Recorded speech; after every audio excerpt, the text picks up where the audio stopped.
Welcome back, I'm Alice, and this is The Island of Doctor Moreau by H.G. Wells. And we are on Chapter 13, A Parlay.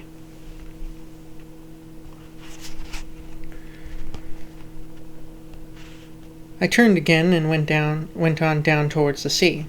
I found the hot stream broaden out to a shallow, weedy sand in which an abundance of crabs and long-bodied many-legged creatures started from my footfall. I walked to the very edge of the salt water, and then I felt I was safe. I turned and stared, arms akimbo, at the thick green behind me, and into which the steamy ravine cut like a smoking gash. But as I say, I was too full of excitement and, a true saying though those who have never known danger may doubt it, too desperate to die.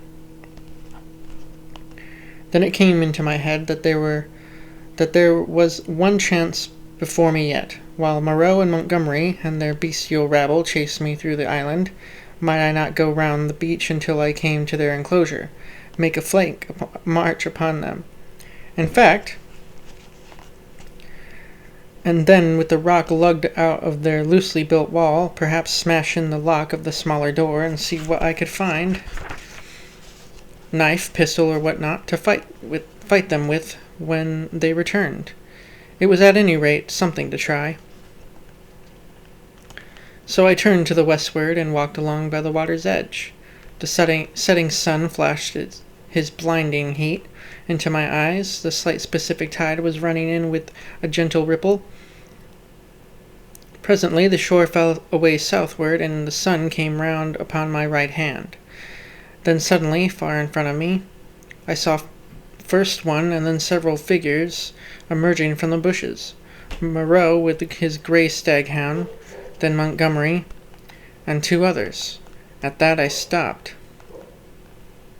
They saw me, and began gesticulating and advancing.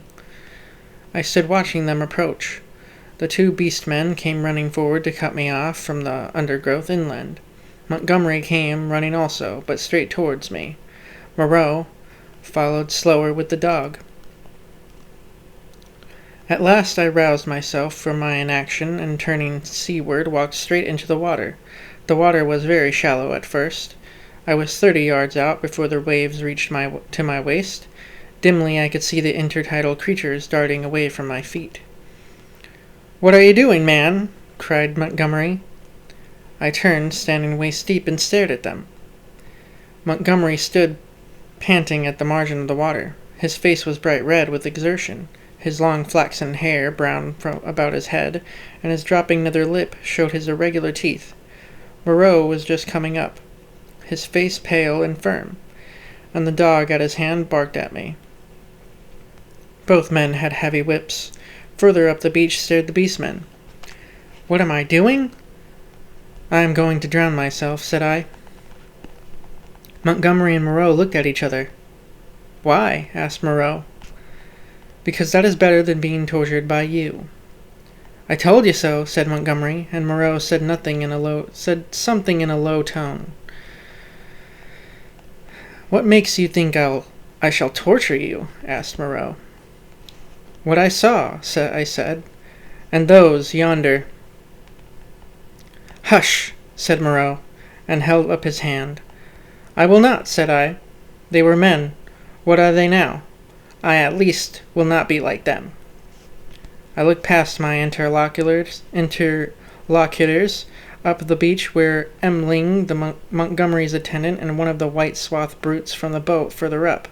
In the shadow of the trees I saw my little ape-man, and behind him some other dim figures. "Who are these creatures?" said I, pointing to them and raising my voice more and more, that it might reach them. "They were men like yourselves, whom you have infected with some bestial taint, men whom you have enslaved and whom you still fear." "You who listen," I cried, pointing now to Moreau and shouting past them to the beast-men. "You who listen, do you not see these men still fear you, go in dread of you? Why then do you fear them? You are many." "For God's sake," cried Montgomery, "stop that, Prendick." "Prendick," cried Moreau. They both shouted together as if to drown my voice. And behind them lowered the staring faces of the beastmen, wondering, their deformed hands hanging down, their shoulders hunched up. They seemed, as I fancied, to be trying to understand me, to remember, I thought, something of their human past. I went on shouting, and I scarcely remember that Moreau and Montgomery could be killed, that they were not to be feared. That was the burden of what I had put into the heads of the beast people. I saw the green-eyed man in the dark rags, who had met me on the evening of my arrival, come out from among the trees, and others followed him to hear me better. At last, for want of breath, I paused. "Listen to me for a moment," said the steady voice of Moreau, "and then say what you will." "Well," said I. He coughed, thought, then shouted, "Latin, Prendick! Bad Latin, schoolboy Latin, but try and understand. He non sut himon sun animalia que sun habemos, vivisected, a humanizing process. I will explain. Come ashore." I laughed. "A pretty story," said I. "They talk, build houses, they were men. It's likely I'll come ashore. The water just beyond where you stand is deep and full of sharks." "That's my way," said I. "Short and sharp, presently." "Wait a minute." He took something out of his pocket that flashed back the sun, and dropped the object at his feet. "That's a loaded revolver," said he. "Montgomery here will do the same. Now we are going up the beach until you are satisfied, and the distance is safe. Then come and take the revolvers." "Not I. You have a third between you." "I want you to think over things, Prendick. In the first place, I never asked you to come upon this island. If we vivisected men, we should import men, not beasts. In the next, we had you drugged last night. Had we wanted to work you any mischief, and in the next, now your first panic is over, and you can think a little. Is Montgomery here quite up to the character you give him? We have chased you for your good, because this island is full of inimical phenomena. Besides, why should we want to shoot you when you have just offered to drown yourself? Why did you set your people onto me when I was in the hut? We felt sure of catching you, and bringing you out of danger. Afterwards, we drew away from the scent for your good." I mused. It seemed just possible.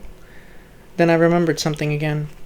"But I saw," said I, "in the enclosure. That was the puma." "Look here, Prendick," said Montgomery. "You're a silly ass. Come out of the water and take these revolvers and talk. We can't do anything more than we could do now." I will confess that indeed always I distrusted the dreaded Moreau, but Montgomery was a man I felt I understood. "Go up the beach," said I, after thinking, and added, holding your hands up. "Can't do that," said Montgomery, with an explanatory nod over his shoulder. "Undignified." "Go up to the trees, then," said I, "as you please."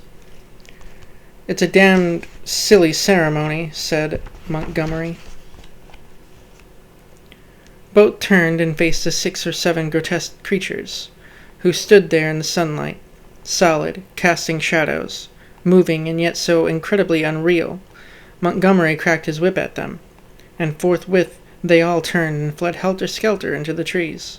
And when Montgomery and Moreau were at a distance I judged sufficient, I waded ashore, and picked up and examined the revolvers. To satisfy myself against the subtlest trickery, I discharged one at a round lump of lava, and had the satisfaction of seeing the stone pulverized, and the beach splashed with lead. Still I hesitated for a moment. "I'll take the risk," said I. At last, and with a revolver in each hand, I walked up the beach towards them. "That's better," said Moreau, without affectation. "As it is, you have wasted the best part of my day with your confounded imagination, and with a touch of contempt which humiliated me." He and Montgomery turned and went on in silence before me. The knot of beastmen, still wondering, stood back among the trees. I passed them as serenely as possible, One started to follow me, but retreated again when Montgomery cracked his whip. The rest stood silent, watching. They may once have been animals, but I never before saw an animal trying to think. And that's the end of chapter 13.